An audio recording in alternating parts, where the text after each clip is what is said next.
Hey, come gather around to Doom Street. It's the Truth Wizard, September 3rd. What's happening in the world? Catching up with reality? A quick walk and talk? I'll flip the camera. Another walk and talk. Some find this program appeasing, and I have some intellectual nuggets to share from a conversation with a fellow realist last night on the channel Finding Gnosis. I was invited to come on and share my ideas about surviving the bottleneck and what that world might look like in the next 20 years.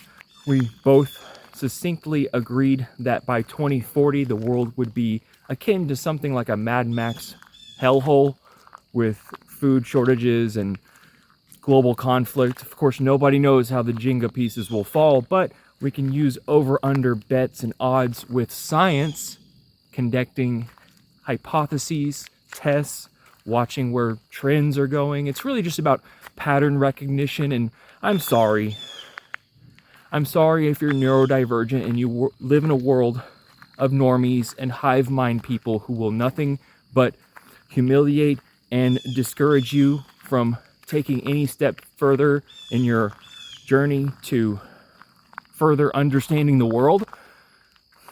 This is a major distinction between those who give a fuck and those who don't, is a natural curiosity to learn about the world around them. I was pursuing journalism in the mid 2010s. You should see my resume. It's just the quintessential marketing tech bro conglomerate of words with highlights around SEO and cloud data migration, blah, blah, blah. Not to confuse you, I'm in a parts store now, and I make less than $27,000 a year. So it's not a choice of whether I want to choose to stay here for this winter. Make that clear to all the people out there who grew up in far different financial circumstances. I'm pulling a job of several people in an environment where my grandparents would have been able to buy a house, go on vacation, have several kids, put into their retirement fund. And I am just juggling bills to, feed myself and stock a little away for winter time. I appreciate all your support. Hit like and subscribe. I'm telling the truth no matter what. Come to terms with our near-term human extinction. More on that in a moment. Never mind that United Kingdom just experienced its hottest summer on record. I'm walking slow. I realize that. It's been a long day at work. Like I said, productivity has gone up, and recent polling suggests that most don't believe that the American dream is still attainable. In fact, more than 70% think that it's going to be worse off for their children's generation, and only 30% of people believe that they can still actually get whatever this idea of success is, which is 2-car garage and a house. I mean, just fools. Just fools. He ran on one very simple word: groceries. Right? Groceries. We stop serving breakfast at 11:30. Have you ever heard the expression, the customer is always right? Yeah, that's not our policy. You have to order something from the lunch menu. I want breakfast. Yeah, well, hey, I'm really sorry. Yeah. Well, hey, I'm really sorry too. Well, guess what? They're going up. Produce up 40%. You'll see an average of 8% wherever you are. Fucking insane world. Should I bring back living in the insane world? That was the title of my video for months. I adore this community and find solace in my friends who keep me mentally sane. This is a doom Sangha. Like in Buddhism, it's just a community who keep each other sane. And I can appreciate visionaries like the one I spoke to last night, getting onto that subject, who are enticing people to already begin the process of breaking out of the matrix of consumerism. Good luck with that. Basically, you have a 0% chance at this point. Even my generation has just dug their heads into the phone. This is one face for looking at a text, and this is getting a phone call.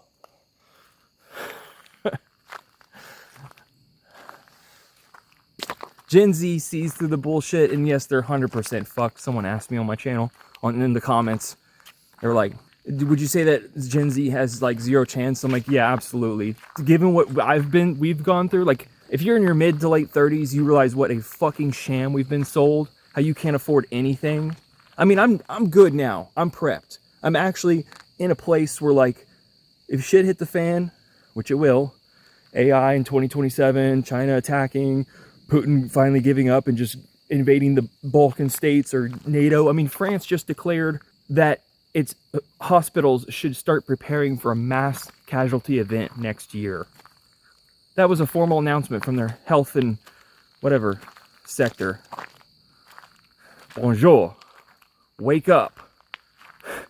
Not to mention the bond market going crazy and our economics here. I mean, we're already in a recession. Look, I'm spiraling down a rabbit hole. Nothing is affordable. Social bonds have been ripped apart. If you play by the rules, work hard, be a good person, you will be humiliated and fucked every which way to one. When people stopped hanging out with each other, doing shit, like after the 2020s, in the early 2020s, my neighbor who just got out of doing some time noticed that. He's like, nobody wants to do shit anymore. Like we drive to the city, no one's out walking around on the neighborhoods. They're all at home getting Uber Eats. You know, it's not the club, the fun culture it was in the 2000s. And like you want to go see a concert, name a band, you're going to spend hundreds of dollars. Never mind that. From always to one, men are being phased out, and we'll see how that, and old people run the fucking planet. Gerontocracy. He can't even walk straight. You dig? He can't, like these old fucks, like the people think, are they dead? They have, like, what? 80-year-old that's too old. Too old. It may start raining. I'm not going to cut this short. I'm going to finish. And one thing at a time. The conversation with this other realist who was a trained scientist, 8 years in biology, an engineer, years and years advising, following science, reading graphs, far more intellectual than the average person, is doing his heroism, bravery of envisioning a communal society living up near the Arctic Circle or what have you, whoever migrates north and survives. It's fucking insane that we even suggest the idea of moving to Texas. I mean, when you learn about wet bulb and unsurvivable temperatures for humans, and imagine we'll have those for weeks straight in places like Texas and around the equator, you're like, you see the writing on the wall. I mean, it's like a wake-up call. Damn, I need to start making my move and get out of here. We're in a predicament. It was already set up. When we discovered fossil fuels, there was no way of bringing us back from the brink. It was, you know, time is an illusion. Like the time traveler, like it's already built in. Okay, collapse. How is that going to look? We can entertain that all day, but I was in Dallas in 2019, right before the pandemic struck. And I was fucking invisible, as most men are. Social media and dating ruined standards. We're comparing ourselves to gods. It's hypergamy on steroids.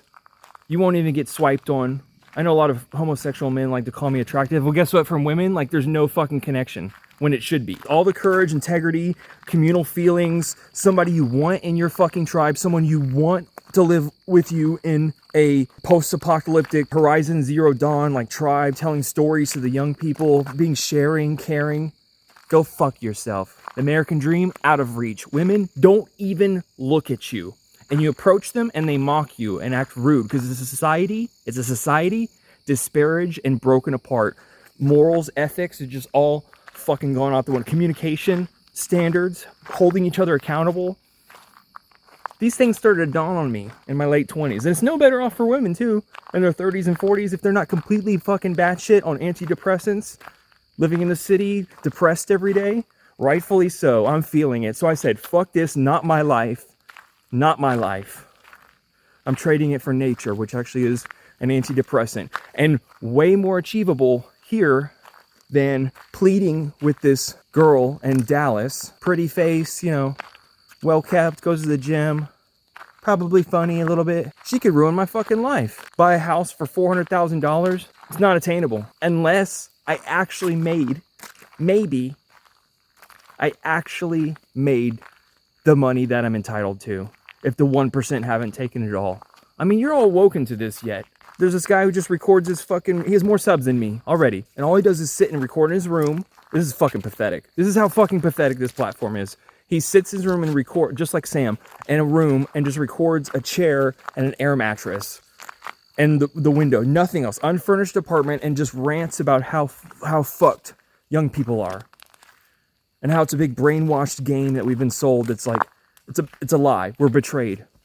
And he gets, dude, thousands of views. They promote him. I'm not saying woe is me. Hear that. All the people projecting onto me. Doing get rich quick schemes, passive investing, starting a lawn mowing company. I don't want to hear it. I don't want to hear it. I'm an average, hardworking fucking guy. It shouldn't be this hard to make money to save and stock away for anything. Anything. Everyone I know at work is broke. If you're making... McDonald's came out about this. I'll wrap this up, guys. McDonald's came out and said, basically, it's a two-tier economy. If you're making less than 100,000, really like you're in the 72,000 and lower, less than 100,000, you're skipping breakfast, okay? You're fucking living in the Great Depression already. Beanie Weenies and fucking food bank. If you're making more than 100,000, you're probably doing okay. You're doing the bulk of the sharing, but you're still budgeting. You're still a hospital stay away from... going out of coverage for 6 months. Meanwhile, Zuckerbergs of the world, I mean, it's so evil. They have whole fucking communities that they buy, whole housing complexes that they buy, and underground bunker where we don't even know about. And they don't give a damn about you. And we're seeing it through their eyes, the 1%, the collapse. Like, oh, well, we're just like them. We'll survive. Like, no, we won't. Everyone will be fucking crushed in the next 10 years. 5. It's looking sooner now. A lot of doomer communities like, damn, looking like this rate by like 2027, we're fucking cooked. World War, standard of living just drops through the fucking floor, and rightfully so, halfway through his term. Oh, I was thinking about voting for him. Oh, 37% approval rating now. The lowest. We are being double effed right now from a government who is hiding data from atmospheric observations, denying it, rewording it, not letting people know how bad it really is, so they don't have to take the blame. Drill, baby, drill. Constantly breaking the Constitution.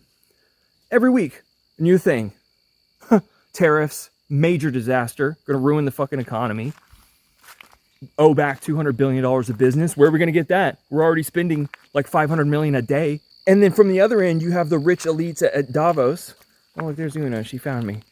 At Davos, who know it's effed, and just say, let's keep the party going, spending on advertisement, buy Coke, Netflix, the new Emily Blunt movie, and Avengers. I want to see Doomsday. Doomsday! Keep the illusion going. This is reported on by a sex worker there, by the way, that was like probably about my age. It's all about where you're born. What zip code? Dude, it determines your whole fucking life, your upbringing, and your zip code. It's already like in play. If you're born in a poor... It's so sad. In a poor community with parents who didn't go to college, then like statistically you're gonna like end up drug dealing or what have you. This is my little Manx. She'll follow me back. I don't want to go too far and lose her again. So we're being double fucked. Hidden information and told everything is fine, and the masses are like in complete psychosis, psyops, whatever you want to say. Contrails, actually, for all the fucking people out there that are conspiracy theorists, contrails, they make a big deal about it. They actually trap heat warming gases. This has just been reported on in some science journal. You could pull it. I know I'm not pulling data, and that's taboo of me, but it's starting to rain. I'm going to go in and finally do the dishes. Lots of thoughts. You're not alone. If you're a neurodivergent, I want to begin with, this whole walk and talk. I'm fucking sorry. You live in a world completely double-sided stupidity. You live in a world that denies, rejects you, just humiliates you, all because you see the fucking truth and you're willing to tell it like it is. And in fact, you come to a place like me where you don't need to say shit. And I've said this on the channel. It took me years, a public exploration of me realizing next time someone brings up how hot it is, for instance, for me to just shut my lips and now I'm at a point where I don't need to say shit. Let us all suffer. We're not advanced. We were wired wrong. Am I saying neurodivergent people with all their problems, mental health, higher IQ, likely unless they're retarded, we're the superior race? I'm gonna go out and say that. And normies and stupid people just fucking overdone the planet, overshoot. Maybe we could have saved ourselves some time. So the solution would have been 70, 80 years ago. Not even a solution. We're not wired for this. We're not wired for self-conservation and holding back prejudice, not being affected by emotions. We're driven by emotions. And we built a nuclear power plant every single day to provide 300 gigawatts of power for fucking everyone every day. And then we employed some kind of carbon-sucking technology that's effective all over the planet every single... That would have been... But that's not a real... Like, we just stopped the conversation at that point because that's not a realistic... That's not reality. There was no fucking way to stop this train. Society's cooked. Dating is cooked. The American dream. Politics. It's all a big stupid fucking game. I wish I had the answers for your specific case. I wish I had an answer for you to what you should exactly do. But find your own serenity. Find your own peace. I keep preaching that over and over. Whatever that looks like to you. The universe just brought me here. I'll talk to you guys later.